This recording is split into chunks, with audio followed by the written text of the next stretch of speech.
चरणों में हम आए, चढ़ाने को ये पावन बलिदान दर पे हम आए, चढ़ाने को ये पावन बलिदान दर पे हम आए। आए प्रभु जी आ, तेरे चरणों में हम आए, तेरे चरणों में हम आए। आए प्रभु जी आ, तेरे चरणों में हम आए, तेरे चरणों में हम आए।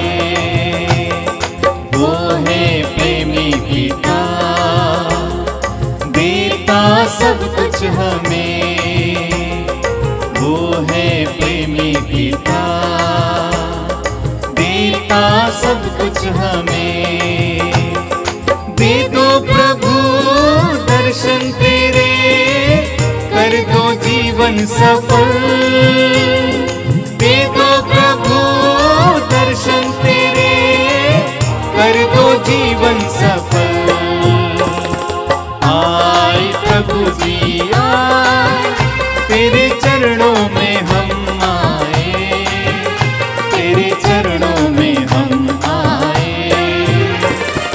आए प्रभु जी आ, तेरे चरणों में हम आए, तेरे चरणों में हम आए, तेरे चरणों में हम आए, तेरे चरणों में हम आए।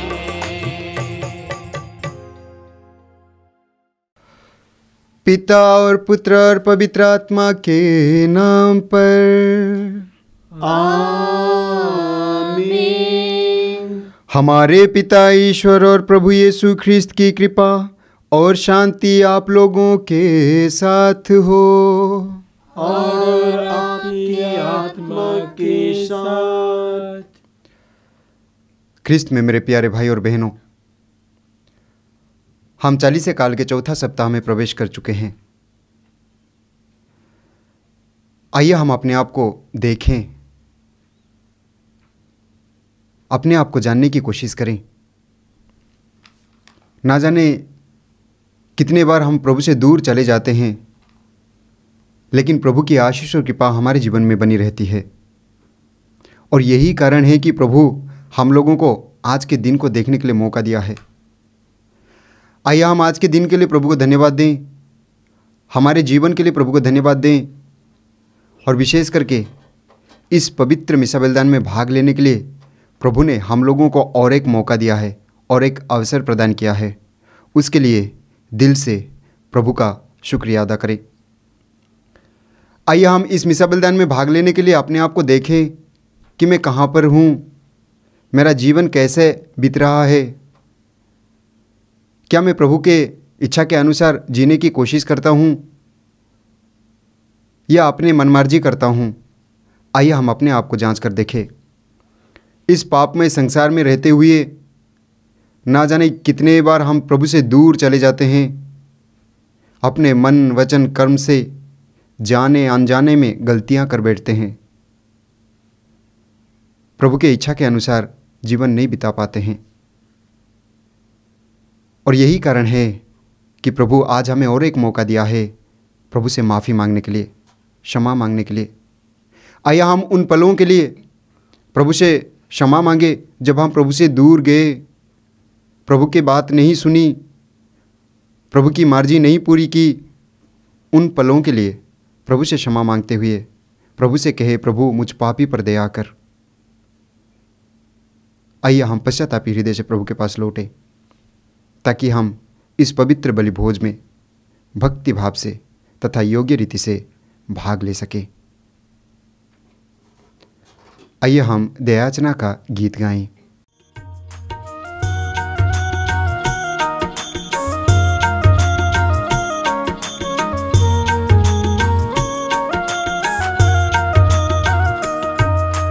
हे प्रभु दया करो, हे प्रभु दया करो, हे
सर्वशक्तिमान ईश्वर हम लोगों पर दया करे और हमारे पाप क्षमा कर हमको अनंत जीवन प्रदान करें। आमीन।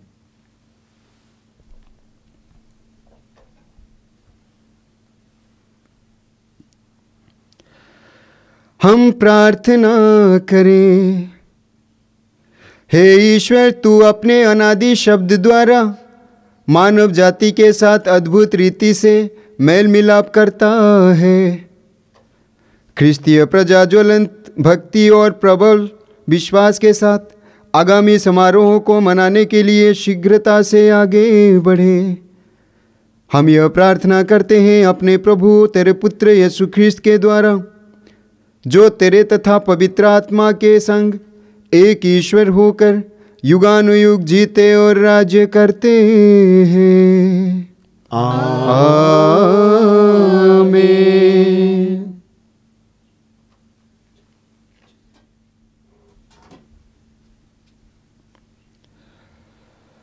बुद्धि को तेज और आत्मा को दृढ़ बनने वाला प्रभु का आत्मा आपको मुक्ति का संदेश योग्य रीति से सुनाने के लिए सामर्थ्य प्रदान करे। पिता, पुत्र और पवित्र आत्मा आपको आशीर्वाद प्रदान करे। पहला पाठ यहोशुआ का ग्रंथ, अध्याय 5, पद संख्याएं 9 से 12 तक। ईश्वर की प्रजा ने प्रतिज्ञात देश में प्रवेश करने पर पास्का पर्व मनाया। प्रभु ने यहोशुआ से कहा, आज मैंने तुम लोगों पर से मिस्र का कलंक दूर किया है। इस्राएलियों ने गिलगाल में पड़ाव डाला और वहाँ यरीको के मैदान में महीने के 14वें दिन शाम को पास्का पर्व मनाया। पास्का के दूसरे दिन ही उन्होंने उस देश की उपज की बेखमीर रोटियां और अनाज की भुनी हुई बालें खाईं। जिस दिन उन्होंने उस देश की उपज का अन्न पहले पहल खाया, उसी दिन से मन्ना का गिरना बंद हो गया। मन्ना नहीं मिलने के कारण इस्राएली उस समय से कनान देश की उपज का अन्न खाने लगे। यह प्रभु की वाणी है। ईश्वर को धन्यवाद।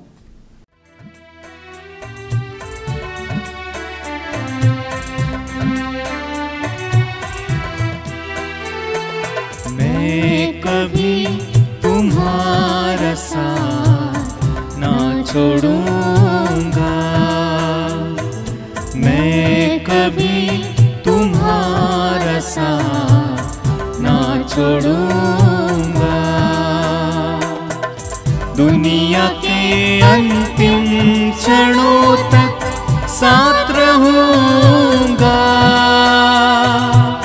आंधी हो चाहे तूफान हो, संग चलूंगा। मैं कभी तुम्हारा साथ ना छोड़ूंगा, मैं कभी तुम्हारा साथ ना छोड़ूंगा। जीवन मैंने तुम्हारी खातिर कर दिया कुर्बान। जीवन तुम्हारा प्रेम है मेरा, क्रूस पे बलिदान। जीवन मैंने तुम्हारी खातिर कर दिया कुर्बान। जीवन तुम्हारा प्रेम है मेरा, क्रूस पे बलिदान। मनुष्य बनकर तुम्हें बचाया, मैं हूँ तुम्हारे लिए, बस तुम्हारे लिए। मैं कभी तुम्हारा साथ ना छोड़ूंगा, मैं कभी तुम्हारा साथ ना छोड़ूंगा। बुद्धि गति और आत्मा को उदर बनने वाला प्रभु का आत्मा आपको मुक्ति का संदेश योग्य रीति से सुनाने के लिए सामर्थ्य प्रदान करे। पिता, पुत्र और पवित्र आत्मा आपको आशीर्वाद प्रदान करे। दूसरा पाठ कुरिन्थियों के नाम संत पौलुस का दूसरा पत्र, अध्याय 5, पद संख्याएँ 17 से 21 तक। यदि कोई मसीह के साथ एक हो गया है तो वह नया मनुष्य बन गया है। पुरानी बातें समाप्त हो गई है और सब कुछ नया हो गया है। ईश्वर ने यह सब किया है। उसने मसीह के द्वारा अपने से हमारा मेल कराया है और इस मेल मिलाप का सेवा कार्य हम प्रेरितों को सौंपा है। इसका अर्थ यह है कि ईश्वर ने मनुष्य के अपराध उनके खर्चे में न लिखकर मसीह के द्वारा अपने से संसार का मेल कराया और इस मेल मिलाप के संदेश का प्रचार हमें सौंपा है। इसलिए हम मसीह के राजदूत हैं। मानो ईश्वर हमारे द्वारा आप लोगों से अनुरोध कर रहा हो। हम मसीह के नाम पर आप लोगों से यह विनती करते हैं कि आप लोग ईश्वर से मेल कर लें। मसीह का कोई भी पाप नहीं था, फिर भी ईश्वर ने हमारे कल्याण के लिए उन्हें पाप का भागी बना दिया, जिससे हम उसके द्वारा ईश्वर की पवित्रता के भागी बन सके। यह प्रभु की वाणी है। ईश्वर को धन्यवाद। प्रभु आप लोगों के साथ हो और आपकी आत्मा के साथ। संत लूकस के अनुसार पवित्र सुसमाचार। हे प्रभु तेरी महिमा हो। अध्याय 15, पद संख्याएँ 1 से 3 और 11 से 32 तक। यीशु का उपदेश सुनने के लिए नाकेदार और पापी उनके पास आया करते थे। फारिसी और शास्त्री यह कहकर भुनभुनाते थे, यह मनुष्य पापियों का स्वागत करता है और उनके साथ खाता पीता है। इस पर यीशु ने उनको यह दृष्टांत सुनाया।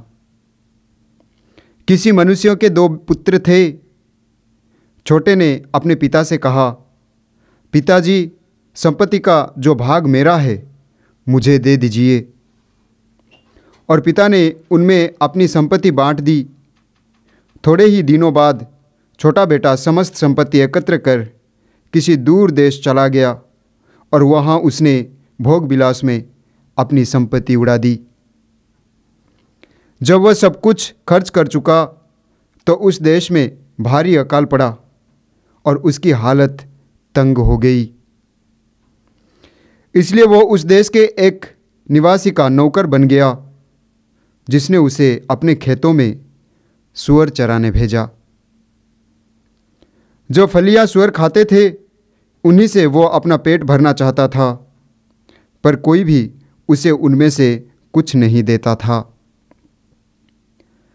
तब वो होश में आया और यह सोचने लगा, मेरे पिता के घर कितने ही मजदूरों को ज़रूरत से ज़्यादा रोटी मिलती है और मैं यहाँ भूखों मर रहा हूँ। मैं उठकर अपने पिता के पास जाऊँगा और उनसे कहूँगा, पिताजी, मैंने स्वर्ग के विरुद्ध और आपके प्रति पाप किया है। मैं आपका पुत्र कहलाने योग्य नहीं रहा। मुझे अपने मजदूरों में से एक जैसा रख लीजिए। तब वो उठकर अपने पिता के घर की ओर चल पड़ा। वो दूर ही था कि उसके पिता ने उसे देख लिया और दया से द्रवित हो उठा। उसने दौड़कर उसे गले लगा लिया और उसका चुंबन किया। तब पुत्र ने उससे कहा, पिताजी, मैंने स्वर्ग के विरुद्ध और आपके प्रति पाप किया है। मैं आपका पुत्र कहलाने योग्य नहीं रहा। परंतु पिता ने अपने नौकरों से कहा, जल्दी अच्छे से अच्छे कपड़े लाकर इसे पहनाओ और इसकी उंगली में अंगूठी और इसके पैरों में जूते पहनाओ। मोटा बछड़ा भी लाकर मारो, हम खाएं और आनंद मनाएं, क्योंकि मेरा यह बेटा मर गया था और फिर जी गया है, यह खो गया था और फिर मिल गया है। और वे आनंद मनाने लगे।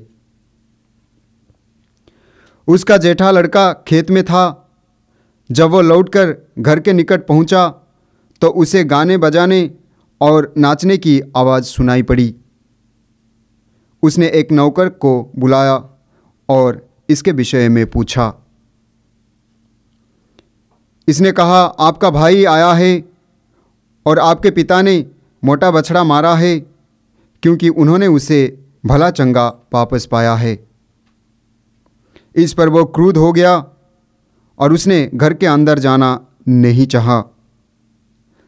तब उसका पिता बाहर आया और उसे मनाने लगा, पर उसने अपने पिता को उत्तर दिया, देखिए, मैं इतने वर्षों से आपकी सेवा करता आया हूँ। मैंने कभी आपकी आज्ञा का उल्लंघन नहीं किया, फिर भी आपने कभी मुझे बकरी का बच्चा तक नहीं दिया, ताकि मैं अपने मित्रों के साथ आनंद मनाऊं। पर जैसे ही आपका यह बेटा आया, जिसने वेश्याओं के पीछे आपकी संपत्ति उड़ा दी है, आपने इसके लिए मोटा बछड़ा मार डाला है। इस पर पिता ने उनसे कहा, बेटा, तुम तो सदा मेरे साथ रहते हो और जो कुछ मेरा है वह तुम्हारा है। परंतु आनंद मनाना और उल्लसित होना उचित ही था, क्योंकि तुम्हारा यह भाई मर गया था और फिर जी गया है, यह खो गया था और फिर मिल गया है। यह प्रभु का पवित्र सुसमाचार है। हे क्रिस्त, तेरी स्तुति हो। ख्रिस्त में मेरे प्यारे भाई और बहनों, आज चालीसे का चौथा इतवार है, यानी हम चालीसे काल के चौथा इतवार में प्रवेश कर चुके हैं। आज के पहले पाठ में हम लोगों ने सुना, जो कि यशुआ का ग्रंथ से लिया गया है। इस्राएली जनता जो 40 वर्षों तक मरुभूमि में भटक रहे थे, नबी यशुआ का अगुवाई से प्रतिज्ञा देश में प्रवेश करते हैं और इस अवसर पर वे प्रभु को धन्यवाद देते हुए पास्का पर्व मनाते हैं, महीने के 14वें दिन में शाम को। और आगे हम लोगों ने सुना कि उन्होंने प्रतिज्ञा देश में उनको जो उपजाऊ मिला उसे वे खमीर रोटी बनाते हैं और खाते हैं, और तब से प्रभु उनके लिए मन्ना गिराना बंद कर देते हैं। आज के पहले पाठ में प्रभु इस्राएली जनता से कहते हैं कि मैं तुम लोगों पर से मिस्र देश का कलंक दूर कर दिया है। यानी आज के पाठ के जरिए प्रभु हमें यह कहते हैं कि मैं तुम्हारे कलंक को दूर कर दिया है। पाप के बोझ, परेशानियां, बीमारी, इन सबको प्रभु दूर कर दिया है। तो क्या हम विश्वास करते हैं प्रभु हम सबको कलंक से बचाने के लिए इस धरती पर आए? और यही कारण है कि हमें प्रभु में जश्न मनाना है, आनंद मनाना है, जिस तरह इस्राएली जनता प्रभु में आनंद मनाई। हम देखते हैं फिलिपी अध्याय 4 में संत पौलुस लिखते हैं कि आप लोग हर समय प्रभु में प्रसन्न रहे। स्तोत्रकार कहता है अध्याय 98 4 में, समस्त पृथ्वी आनंद मनाएं और उल्लसित हो जाएं। मेरे प्यारे भाई और बहनों, आज के पहले पाठ हम सबको प्रभु में आनंद मनाने के लिए कहता है। आज के दूसरे पाठ में हम लोगों ने सुना कि प्रभु यीशु मसीह हम लोगों को पिता से मेल कराने के लिए आए। उन्होंने कोई पाप नहीं किया, लेकिन हमारे पापों को अपने ऊपर ले लिया और हमारे लिए उन्होंने प्रायश्चित की और हमें अपने पिता से मिलाया। आज के दूसरे पाठ में हम लोगों ने सुना कि यदि कोई मसीह के साथ एक हो जाता है तो वो नई सृष्टि बन जाता है। पुरानी बातें समाप्त हो जाती है और सब कुछ नया हो जाता है। यानी जब हम प्रभु यीशु मसीह में एक हो जाते हैं, प्रभु यीशु हम में आते हैं और हम प्रभु यीशु में लीन हो जाते हैं, तो हम नई सृष्टि बन जाते हैं और सब कुछ नया हो जाता है। आगे क्या होने वाला है सब कुछ प्रभु को पता होता है और प्रभु जानते हैं कि हम आगे क्या करेंगे। यिर्मयाह का ग्रंथ में अध्याय 29 11 में प्रभु कहता है, मैं तुम्हारे लिए अपनी निर्धारित योजनाएं जानता हूँ, तुम्हारे हित की योजनाएं, अहित की नहीं, तुम्हारे लिए आशामय भविष्य की योजनाएं।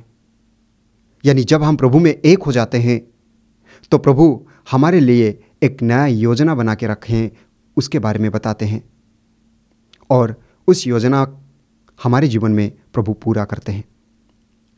आज के सुसमाचार में हम लोगों ने सुना कि उस उड़ाऊ पुत्र के बारे में। किसी मनुष्यों के 2 बेटे थे और छोटा बेटा अपने पापा से संपत्ति का अपना भाग मांगता है और उसे लेकर किसी दूर देश चला जाता है। और प्रभु का वचन बताता है कि अचानक वहाँ अकाल आकर पड़ता है और उनके पास कुछ भी नहीं रहता है। और ऐसा हाल हो जाता है कि वहाँ के एक निवासी के सूअर चराने के लिए जाता है और उन्हें खाने को भी कुछ नहीं मिलता। तब वो होश में आता है और निर्णय लेता है और पिता के पास आता है। आज के सुसमाचार के जरिए प्रभु हमें 3 चीज़ों के बारे में बोलते हैं। उस उड़ाऊ पुत्र ने सबसे पहले होश में आया। हम गंदगी में पड़े रहते हैं, सांसारिक मोहमाया में पड़े रहते हैं, शराब पीते हैं, किसी की बात नहीं मानते हैं, पाप में डूबे रहते हैं, लेकिन होश में नहीं आते हैं। होश में आना जरूरी है। उस उड़ाऊ पुत्र ने सबसे पहले होश में आया, उसके बाद निर्णय लिया। जब हम गंदगी में पड़े रहते हैं, सबसे पहले होश में आने का ज़रूरत है, उसके बाद निर्णय लेना ज़रूरत है। निर्णय लेने के बाद वो पिता के पास लौटा। यानी हमें निर्णय लेने के बाद ईश्वर के पास आना जरूरी है। और जब हम ईश्वर के पास आएंगे तो ईश्वर हमें गले लगाएंगे। जिस तरह उस उड़ाऊ पुत्र को उनके पिताजी गले लगा लिया, चप्पल पहनाए, कपड़े पहनाए, मोटा बछड़ा मारा, उसी तरह जब हम प्रभु के पास आते हैं तो प्रभु हमारा स्वागत करने के लिए इंतजार करते हैं। जिस तरह उस उड़ाऊ पुत्र के लिए पिता ने जश्न मनाया, आनंद मनाया, उसी तरह जब हम पाप में जिंदगी को छोड़कर प्रभु के पास आते हैं तो स्वर्ग राज्य में आनंद मनाया जाता है। हम पढ़ते हैं लूकोस के सुसमाचार में अध्याय 15 पद संख्या 7 में, 99 धर्मियों की अपेक्षा जिन्हें पश्चाताप की आवश्यकता नहीं है, एक पश्चातापी पापी के लिए स्वर्ग में सबसे ज़्यादा आनंद मनाया जाएगा। ख्रिस्त में मेरे प्यारे भाई और बहनों, हम इस 40 काल में हैं। हम अपने आप को झांक कर देखें कि मैं कैसा जीवन जी रहा हूँ, मैं क्या कर रहा हूँ, मैं जो जीवन जी रहा हूँ क्या मैं खुश हूँ, मैं जो कर रहा हूँ क्या वो सही है, क्या मैं प्रभु के पास हूँ या प्रभु से दूर गया हूँ। अगर हम दूर गए हैं तो आइए हम सबसे पहले होश में आए, यानी हम पता करें कि मैं जो कर रहा हूँ गलत है। फिर निर्णय लें कि मुझे ऐसा ज़िंदगी नहीं जीना है, पापमय ज़िंदगी नहीं जीना है, संसार की मोहमाया में नहीं भटकना है, मुझे अपने पापा के पास जाना है और प्रभु के पास लौट कर आए। हमारा ईश्वर प्यार करने वाला ईश्वर है, दया करने वाला ईश्वर है। वो हमारे सारे पापों को क्षमा कर देता है। यिर्मयाह का ग्रंथ में हम पढ़ते हैं अध्याय 31 पद संख्या 34 में प्रभु कहता है, मैं उनके अपराधों को क्षमा कर दूंगा, उनके पापों को याद नहीं रखूंगा। स्तोत्रकार कहता है अध्याय 103 पद संख्या 8 में कि प्रभु दयालु है, वह दया से द्रवित हो जाता है। आइए हम उस महान ईश्वर के पास लौटे ताकि हम खुशी से अपना जीवन बिता सके, ईश्वर की इच्छा के अनुसार अपने जीवन बिता सके और ईश्वर के लायक बने, स्वर्ग राज्य के लायक बने। आइए हम इस 40 काल में अपने आप को प्रभु के लायक बनाने की कोशिश करें। आमीन। प्रेरितों का धर्मसार। मैं सर्वशक्तिमान पिता, स्वर्ग और पृथ्वी, सब दृश्य और अदृश्य वस्तुओं के सृष्टिकर्ता एक ही ईश्वर में विश्वास करता हूँ। मैं ईश्वर के इकलौते पुत्र एक ही प्रभु यीशु ख्रिस्त में विश्वास करता हूँ, जो सभी युगों के पहले पिता से उत्पन्न है। वो ईश्वर से उत्पन्न ईश्वर, प्रकाश से उत्पन्न प्रकाश, सच्चे ईश्वर से उत्पन्न सच्चा ईश्वर है। वह बनाया हुआ नहीं बल्कि उत्पन्न हुआ है। वो पिता के साथ एक तत्व है, उसी के द्वारा सब कुछ सृष्टि हुआ। वह हम मनुष्यों के लिए और हमारी मुक्ति के लिए स्वर्ग से उतरा और पवित्र आत्मा के द्वारा कुमारी मारिया से देह धारण कर मनुष्य बना। उसके पोंतुस पिलातुस के समय दुख होगा। वो हमारे लिए क्रूस पर ठोका गया, वो मर गया और दफनाया गया, और धर्म ग्रंथ के अनुसार तीसरे दिन फिर से जी उठा। वो स्वर्ग में आरोहित हुआ और पिता के दाहिने विराजमान है। वो जीवितों और मृतकों का न्याय करने महिमा के साथ फिर आएगा, और उसके राज्य का कभी अंत नहीं होगा। मैं पवित्र आत्मा में विश्वास करता हूँ, वो प्रभु और जीवनदाता है। वो पिता और पुत्र से तृप्त होता है। पिता और पुत्र के साथ उसकी आराधना और महिमा होती है। वो नबियों के मुख से बोला है। मैं एक पवित्र कैथोलिक तथा प्रेरित कलीसिया में विश्वास करता हूँ। मैं पापों की क्षमा के लिए एक ही बपतिस्मा स्वीकार करता हूँ, और मृतकों के पुनरुत्थान तथा अनंत जीवन की बाट जोहता हूँ। आमीन। प्रिय भाइयों और बहनों, हमें नित्य प्रार्थना करनी चाहिए। आइए हम विशेष रूप से इस चालीसा काल में ख्रिस्त के साथ प्रार्थना में अधिक सजग होकर अपने निवेदन ईश्वर को भक्तिपूर्वक चढ़ाएं। हमारा उत्तर होगा, हे पिता हमारी प्रार्थना सुन। हे पिता हमारी प्रार्थना सुन।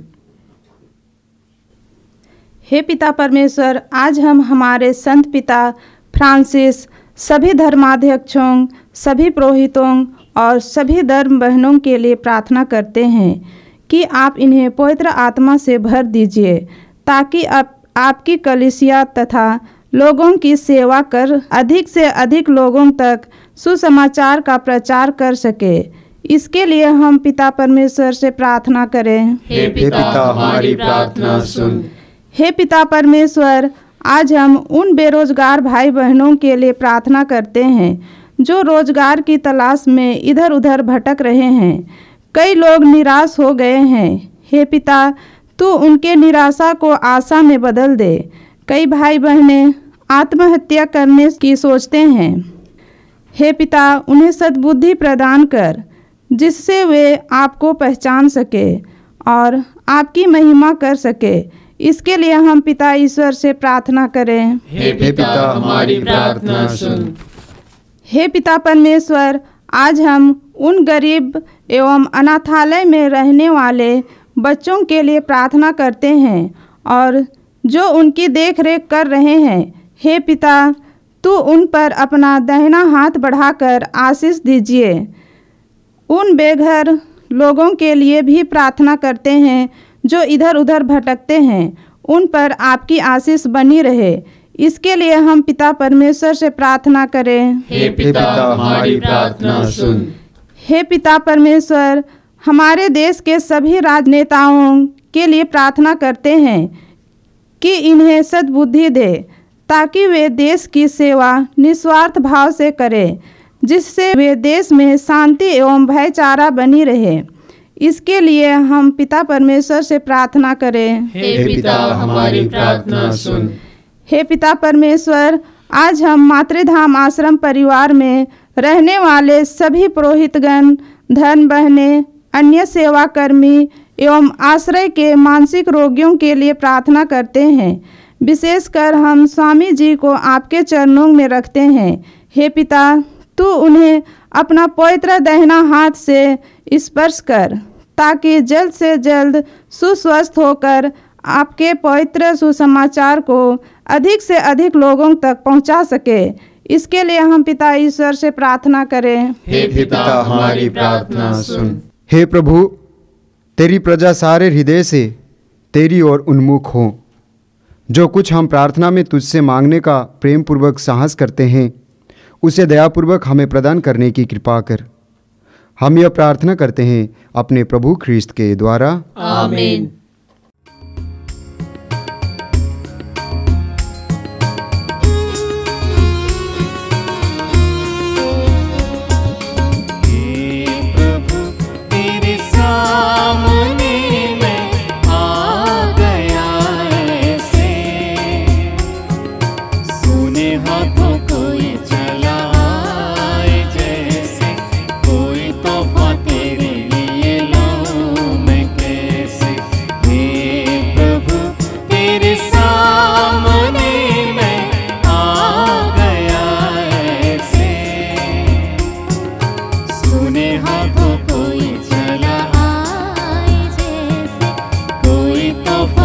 तेरे लिए लाऊं मैं कैसे। मेरा ये जीवन, मेरा ये तन मन, सांसें हैं मेरी तुझसे। तूने किया जो, मुझको दिया जो, वैसा ना होगा मुझसे। तेरा कहना किया, जैसे तूने चाहा ना मैं वैसे किया। हे प्रभु तेरे सामने मैं आ गया ऐसे। सूने हाथों कोई चला आए जैसे, कोई तोहफा तेरे लिए लाऊं मैं कैसे। हे प्रभु तेरे सामने मैं आ गया ऐसे। सूने हाथों कोई चला आए जैसे, कोई तोहफा तेरे लिए लाऊं मैं कैसे। भाई और बहनों, प्रार्थना कीजिए कि सर्वशक्तिमान ईश्वर मेरा और आप लोगों का यह बलिदान ग्रहण करें। प्रभु अपने नाम की स्तुति तथा महिमा के लिए और हमारे तथा अपने समस्त पवित्र कलीसिया के लाभ के लिए आपके हाथों से बलिदान स्वीकार करें।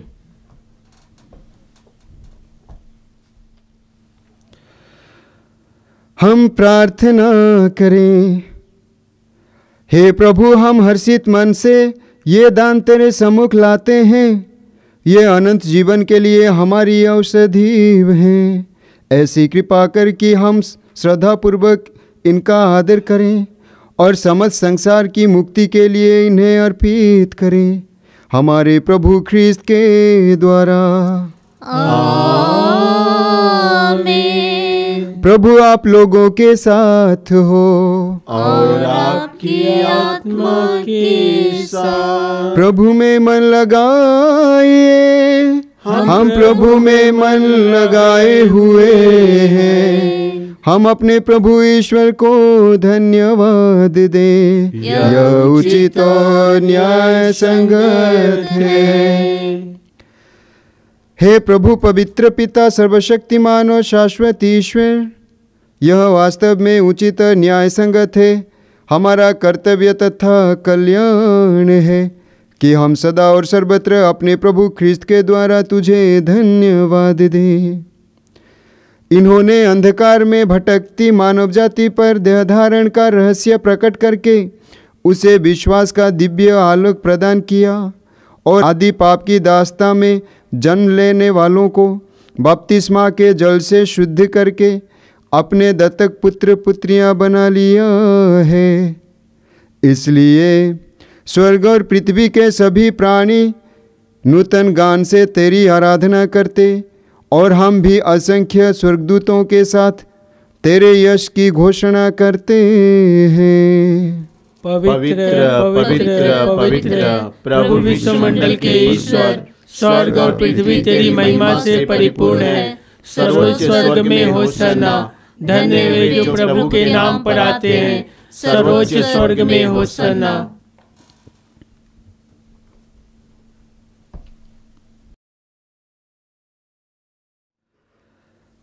हे प्रभु, तू वास्तव में पवित्र है, सारी पवित्रता का स्रोत है।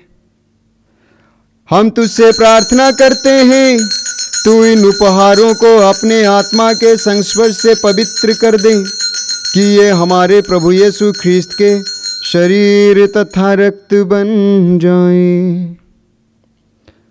जब वे स्वेच्छा से मृत्यु के लिए सौंपे गए, उन्होंने रोटी ली, तुझे धन्यवाद दिया और रोटी तोड़कर उसे अपने शिष्यों को देते हुए कहा, तुम सब इसे लो और इसमें से खाओ, क्योंकि यह मेरा शरीर है जो तुम्हारे लिए बलि चढ़ाया जाएगा।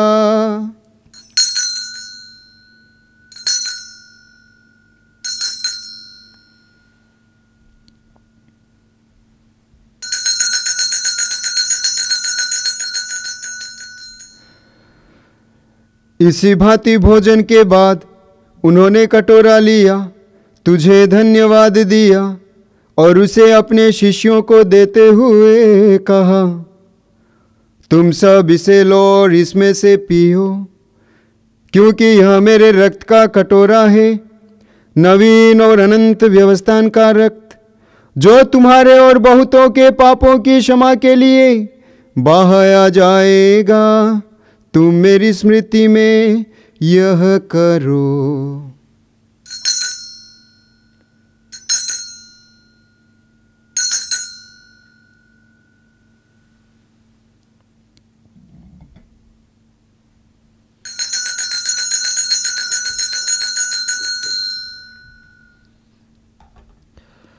विश्वास का रहस्य। हे विश्व के उद्धारकर्ता, हमारा उद्धार कर। तूने अपने क्रूस तथा पुनरुत्थान द्वारा हमें मुक्त किया है। इसलिए हे प्रभु, हम ख्रिस्त की मृत्यु और पुनरुत्थान की स्मृति में तुझे जीवन की रोटी और मुक्ति का कटोरा चढ़ाते हैं।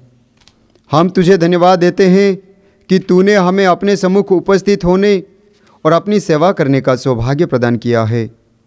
हमारा नम्र निवेदन है कि हम सब ख्रिस्त का शरीर तथा रक्त ग्रहण करके पवित्र आत्मा के द्वारा एकता के सूत्र में बंधे रहें।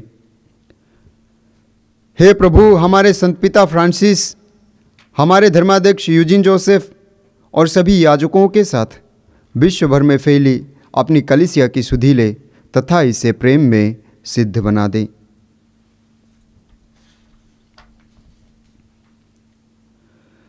हमारे उन भाई बहनों की भी सुधि लें जो पुनरुत्थान की आशा में परलोक सिधार चुके हैं। उन्हें और सभी मृतकों को अपने पुण्य दर्शन का सौभाग्य प्रदान कर। हम सब पर दया दृष्टि डाल कि हम भी अनंत जीवन के सहभागी बने और ईश्वर की माता धन्य कुमारी मरियम, प्रेरित गण, उनके वर धन्य योसेफ, धन्य प्रेरितों तथा सब संतों के साथ जो युग युग में तेरे प्रति विश्वस्त बने रहें, तेरी स्तुति और महिमा कर सके, तेरे पुत्र यीशु ख्रिस्त के द्वारा। आमीन।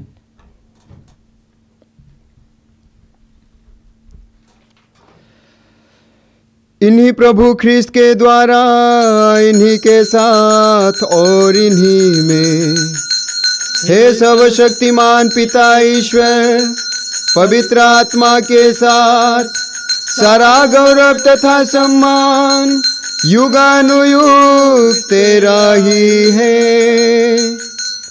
आमीन, आमीन, आमीन।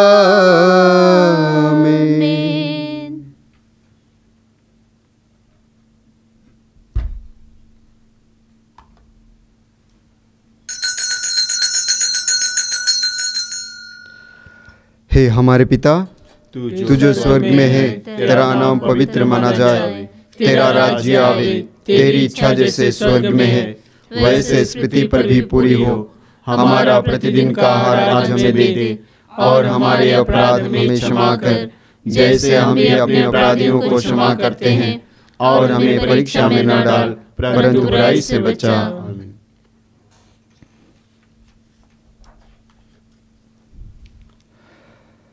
हे प्रभु, हम तुझसे प्रार्थना करते हैं, सभी बुराइयों से हमें बचा और इस जीवन में हमें कृपापूर्वक शांति प्रदान कर।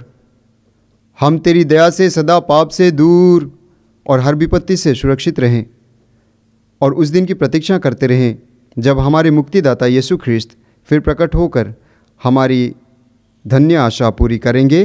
क्योंकि तेरा राज्य, तेरा सामर्थ्य और तेरी महिमा अनंत काल तक बनी रहती है।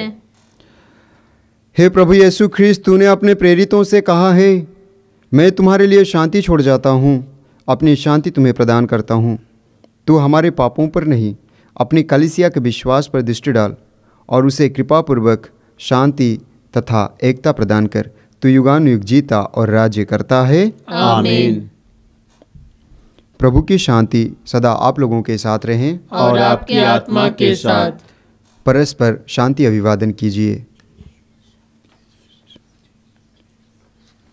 हे ईश्वर के मेमने, तू संसार के पाप हर लेता है, हम पर दया कर। हे ईश्वर के मेमने, तू संसार के पाप हर लेता है, हम पर दया कर। हे ईश्वर के मेमने, तू संसार के पाप हर लेता है, हमें शांति प्रदान कर।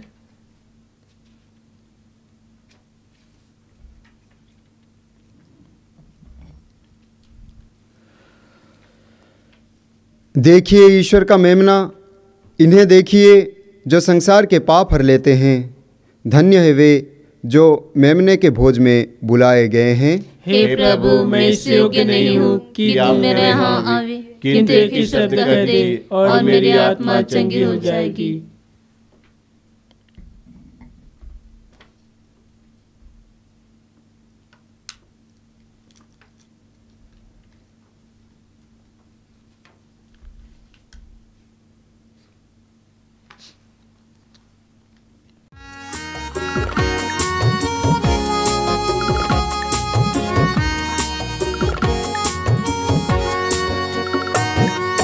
जीवन की रोटी तू हम सबकी ज्योति तू, यीशु मेरे प्रभु। भूख मिटाता तू, प्यास बुझाता तू, यीशु मेरे प्रभु। जीवन की रोटी तू हम सबकी ज्योति तू, यीशु मेरे प्रभु। भूख मिटाता तू, प्यास बुझाता तू, यीशु मेरे प्रभु। यीशु यीशु मेरे प्रभु, मेरे दिल में तू आ जा। यीशु यीशु मेरे प्रभु, मेरे दिल में बस जा। यीशु मेरे प्रभु, दिल में तू आ जा। यीशु यीशु प्यारे प्रभु, मेरे दिल में बस जा। जीवन की शक्ति तू, जीवन की मुक्ति तू, यीशु मेरे प्रभु। शक्ति से भर दे तू, मुक्ति दिला दे तू, यीशु मेरे प्रभु। जीवन की शक्ति तू, जीवन की मुक्ति तू, यीशु मेरे प्रभु। शक्ति से भर दे तू, मुक्ति दिला दे तू, यीशु मेरे प्रभु।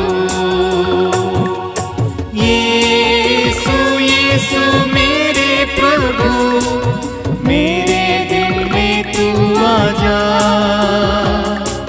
यीशु यीशु प्यारे प्रभु, मेरे दिल में बस जा। यीशु यीशु मेरे प्रभु, मेरे दिल में तू आ जा।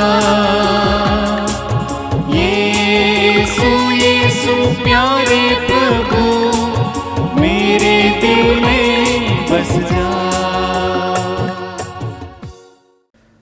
हम प्रार्थना करें। हे ईश्वर, तू इस संसार में आने वाले प्रत्येक मनुष्यों को ज्योति प्रदान करता है। अपनी कृपा के आलोक से हमारा हृदय ज्योतिर्मय कर दे, कि हमारे विचार सदा तेरे योग्य हों और हम सच्चे हृदय से तुझे प्यार करें। हम यह प्रार्थना करते हैं अपने प्रभु ख्रिस्त के द्वारा। आमीन। प्रभु आप लोगों के साथ हो और आपकी आत्मा के साथ। सब शक्तिमान ईश्वर पिता, पुत्र और पवित्र आत्मा आप लोगों को आशीर्वाद प्रदान करें। आमीन। आप लोग विदा लें, ख्रिस्त में जीवन बिताएं। ईश्वर को धन्यवाद।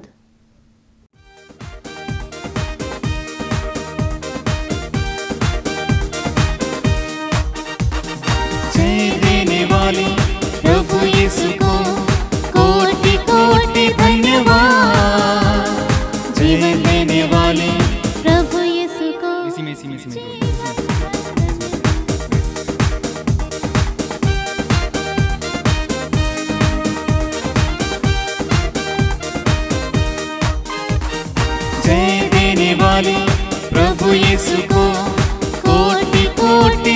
धन्यवाद। जीवन देने वाले प्रभु यीशु को जीवन भर धन्यवाद। जय देने वाले प्रभु यीशु को कोटि कोटि धन्यवाद। जीवन देने वाले प्रभु यीशु को जीवन भर धन्यवाद। हालेलुया हालेलुया गाएंगे, आत्मा से भरकर गाएंगे। हालेलुया हालेलुया गाएंगे, आत्मा से भरकर गाएंगे। यीशु जिंदा है, वो आने वाला है। यीशु जिंदा है, वो आने वाला है। शांति देने वाले प्रभु यीशु को